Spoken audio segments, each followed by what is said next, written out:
Hey there, it's Andrew bringing you another Keyforge deck reveal and review. This time it is a Worlds Collide deck, and I'm going to be opening this up, revealing it.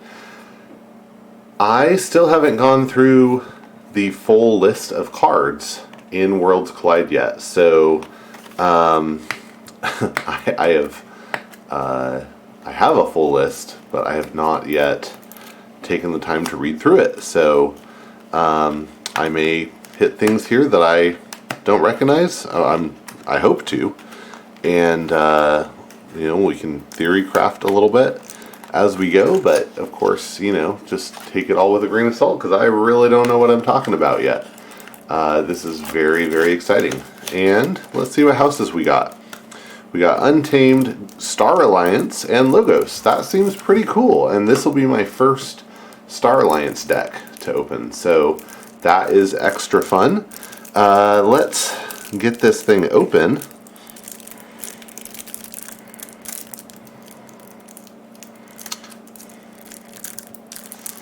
And guaranteed all 12 of the Star Alliance cards are going to be new cards. Well, almost guaranteed, right? Because they could be Mavericks or Legacy Mavericks. But otherwise,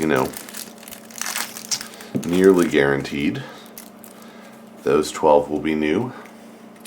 So this is Ayan Bagat Amberine Allard. Wow, that is a mouthful. And it's cool. Wow, that's like a new little kind of digital pattern there. And I like this new Archon body kind of reminds me of MODOK from Marvel Comics. Alright, I took a little break in there for a while, but I promise I still haven't looked at the deck, so we're still going in fresh here. Let's start looking through the deck. Alright, we're starting with Logos, and we have Babbling Bibliophile. This is a 1-power cyborg scientist that has Reap, draw 2 cards. That is so powerful, but it's also so weak. Definitely a target to die, but very strong if it can stay on the board. Oh, there's 2 of them. That's really exciting. I'm hoping I get some way to protect them. But that's so good. I'm really excited about that. Okay, Cutthroat Research. Not super exciting, but this is an action with a bonus amber. It says steal 2 if your opponent has 8 or more. So if we have ways to boost key cost, that'll help us a lot, but otherwise not that thrilling. Igor is back. These are both, originally AOA cards back here in Worlds Collide. Igor is a 2-power cyborg, and after you play Igor, you look at the top 3 cards of your deck, add one of them to your hand, and discard the others. That's a great deck filtering mechanism, and I might hope for some deck filtering in Star Alliance too, so we could really have a lot of deck filtering here. Oh, we have 2 Igors, so I mean that's solid. Quant is a new card in Worlds Collide, 3-power human scientist. With the Reap effect, you may play 1 non-Logos action card this turn. That's great, because there are some great action cards in Star Alliance and Untamed. I feel like there's probably going to be just a ton of house cheating in here. Sanitation Engineer is a 4-power cyborg scientist with Hazardous 1, and which means that before it's attacked, you deal 1 damage to the attacking enemy, and has the Reap effect, discard a card from your hand. Really good for deck filtering. I know people often get scared about discarding cards from their hand, but I think it's actually quite good. Because you're always, you're discarding the worst card from your hand and going from there. Titan Guardian is a 5-power beast and cyborg with 1 armor. It has Taunt, and Destroyed if it's not on a flank, draw 2 cards. So this actually does give us a way in-house to potentially protect those Babbling Bibliophiles. Put those on either side of the Titan Guardian, and I'd be very happy. Harland Mindlock. Oh, so cool. So this is a 1-power cyborg scientist. Its play effect is take control of an enemy flank creature until Harland Mindlock leaves play. That can be quite good, and again, if we can get it next to the Titan Guardian, maybe it has a chance to live. I do feel like there's a little bit of, if my opponent has a Whistling Darts, they're going to be really happy about all those ones printed on these cards, but we'll see how it works out. Discombobulator is an upgrade with a bonus amber, and it says this creature gains your amber cannot be stolen. That is pretty cool. Might be good on the Titan Guardian just because it's big and has an armor, or it might be good on some of the stuff in our other houses. We'll see. But good Steel Hate. Ooh, could be really good on Reassembling Automaton. Reassembling Automaton is a 3-power robot experiment. When it's destroyed, its destroyed effect is if you have any other creatures in play, instead of destroying Reassembling Automaton, fully heal it, exhaust it, and move it to a flank. And yeah, that's very cool. That could be very good with the Discombobulator, because it'll stay on the board for a long time. Zenzik is a 4-power cyborg leader with 2 armor, and it says during your draw card step, if Zenzik is in the center of your battle line, refill your hand to 2 additional cards. That is cool. I mean, yeah, that's a strong effect. And it's at the end of your turn, right? So every turn you have the power to try to get your battle line in the right state for this to keep taking effect. It has a lot of draw. All right, we are going to jump to Star Alliance now. And yeah, so I feel like Logos and Star Alliance are both kind of support houses. So we saw there's like a lot of card filtering here. We only get 2 bonus amber pips, so that could be an issue, but strong effects. So yeah, we'll see how it turns out. Chief Engineer Walls is a 2-power human with elusive, and the play, fight, and reap ability. You may return an upgrade or robot hand from your discard pile to your hand. Ooh, and we had 1, 2. Oh, those are cyborgs. Okay, so only 2 Logos cards that could be affected by that. Probably some more in Star Alliance, but that's good. Cloaking Dongle is an upgrade with a bonus amber. This creature and each of its neighbors gains elusive. That could be very good for the Titan Guardian, right? Give it elusive and its neighbors. That's pretty cool. Calm Officer Kirby is a 3-power human with the play, fight, and reap ability. You may play a non-Star Alliance artifact, upgrade, or action card this turn. That's cool. Yeah, I mean, that means we can play this and immediately drop like a Logos card or an Untamed card on the board. That's great. And we have 2 copies of that, of Calm Officer Kirby. That's very, very cool. First Officer Frayne is a 4-power human with play, fight, and reap. A friendly creature captures 1. That's interesting. Some capture in here. Yeah, we might want to put it on big stuff, but having the Cloaking Dongle means we can put it on stuff with elusive at least. Medic Ingram is a 3-power human with play, fight, and reap. You may heal 3 damage from a creature and ward it. That could be pretty good. A good way to protect some of our Logos creatures. We have 2 Ingrams, and I'm less excited about the heal, but the ward ability I think has a lot of potential. Sensor Chief Garcia is a 3-power human with play, fight, reap. Keys cost +2 during your opponent's next turn.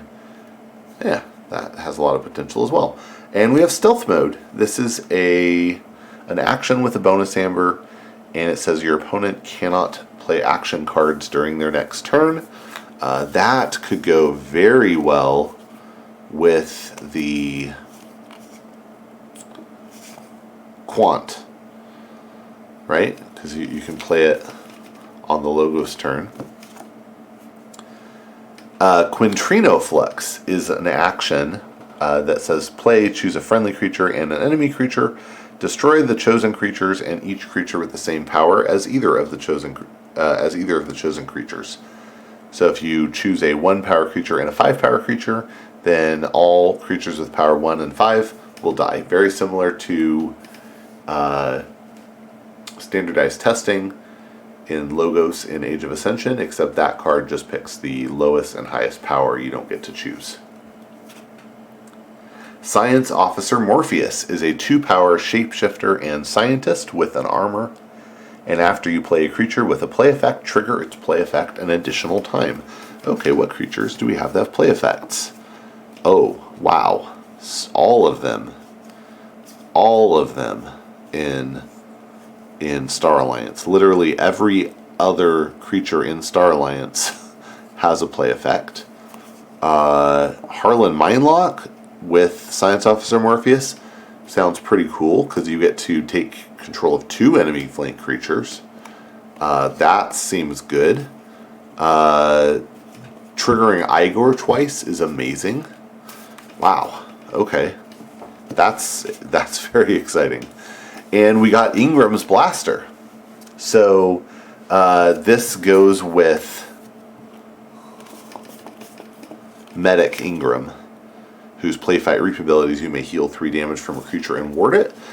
This upgrade has a bonus amber, and it gives the creature fight reap. You may deal 2 damage to a creature, or attach Ingram's Blaster to Medic Ingram. And after you attach it to Medic Ingram, you fully heal a creature. Alright, on to Untamed. We have Ghost Hawk. Ghost Hawk is a 2-power beast with deploy, and its play effect, which could trigger twice from Morpheus, is you may reap with each neighboring creature 1 at a time. Oh, that's not going to be great with the Morpheus, because you would only get to reap once because they don't ready in between. So, okay, but that's still very good. Wow, so much house cheating, because, I was excited. The Logos has some house cheating, but so does the Star Alliance, and now I see the Untamed has house cheating too. That's crazy. You're going to get a lot of value out of each turn. Not that many Amber Pips, but just like each play is going to have so much going on. Harmonia is a 2-power human witch with elusive. She says after you play a creature, if there are more enemy creatures than friendly creatures, gain an Amber. So, and that actually applies to her as well. If you have no creatures on the board, your opponent has a creature, you play has 2 creatures, you play Harmonia, you'll gain an Amber. Imprinted Murmook is a 3-power beast with elusive, and your keys cost -1. That's good. There's 2 of those. That's really good. 3 of the wow, 3 of those. That's real interesting. It's interesting because, wow, that means we could have key cost 3, right, at that point, and that makes the low Amber printing look a lot nicer. Plus, much like when you use something, you're going to be doing a lot more with it. So, wow, that's pretty cool. And those are, like I said, elusive. Ooh, and we have a key charge. That's going to be good, I think, with this setup. Cool. Molfin is a 3-power key charge, by the way. I should actually say it's an action. When you play it, you lose an Amber, and if you do, you may forge a key at current cost. So, if you have all 3 Imprinted Murmooks out, you have 4 Amber, you can key charge. Get a key right away. Molfin is a 3-power beast with Hazardous 3, and after Amber is stolen from you, deal 1 damage to each enemy creature for each Amber stolen. Good Shadow's Hate there. Oh, that's so good. Song of the Wild is an action. Its play effect is, for the remainder of the turn, each friendly creature gains reap, gain an Amber. So you have your creatures on the board. That's cool. I have a couple creatures on the board. But you play Song of the Wild, and suddenly you're gaining 2 Amber instead of 1 for each reap that you do for the rest of the turn.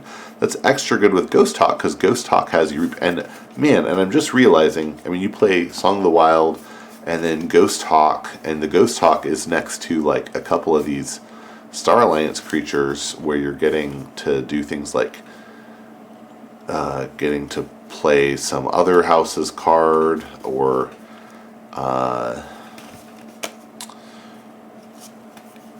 like one of these Logos creatures where you're going to like draw 2 cards or something, or play do a house cheating. Wow, that's pretty good. That's crazy. Oh, 2 songs. That's really good. Okay. Unnatural Selection is an action with a bonus amber. You choose 3 friendly creatures and 3 enemy creatures, and you destroy each other creature. Wow. Good way to balance the board there. Interesting.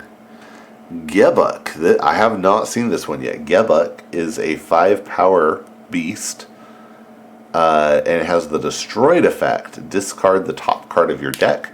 If it is a creature, after Gebuk leaves play, put that creature into play in Gebuk's position in the battle line. Oh, that's interesting. That's very interesting. Huh. Alright, and last one here, we have Gravid Cycle. Gravid Cycle is an action with bonus amber, and it has Omega, so after you play this card, end this step, and you return a card from your discard pile to your hand. That's a good way to get back. There's some good value cards in here to get back, like Igor, obviously. A lot of these Star Alliance cards with strong play effects. Stealth Mode is a good target. Maybe some of these Logos cards, like Harlan Mindlock or Igor, could be pretty cool. I think there's good targets for that. So, okay, let's look back through here and just count the raw amber, because I think we actually have a pretty low raw amber here. 1, 2, 3, 4, 5, 6, 7. Yeah, the raw amber is 7, which is that's pretty embarrassing almost. However, I think for not having super big creatures, this deck has a chance at some board control, just due to some cool effects. It also has some great ways to drop your own key cost, boost your amber gain if you have creatures on the board, which you're more likely to because of the elusive. And I think it seems to me like the number of turns with this deck where you get to play 6 cards is going to be much higher than your average deck. So I think this is pretty good for that reason, even though, again, that raw amber count is a little underwhelming. This is interesting, and I'm very interested to play it. I'm very eager to play it, because it really does some weird stuff that I have not seen before. So thanks for watching. I hope you enjoyed it, and I look forward to seeing you and playing some Worlds Collide together in the future. Get out there and forge those keys. Quick update. I feel so silly not noticing it before, but yeah, the Harlan Mindlock is a legacy card. So that is, that's going to be a pretty rare thing. But getting that with the Morpheus is going to be interesting and not something you'll see a lot of, because it's a legacy card. So cool stuff. Thanks. Hope you enjoyed.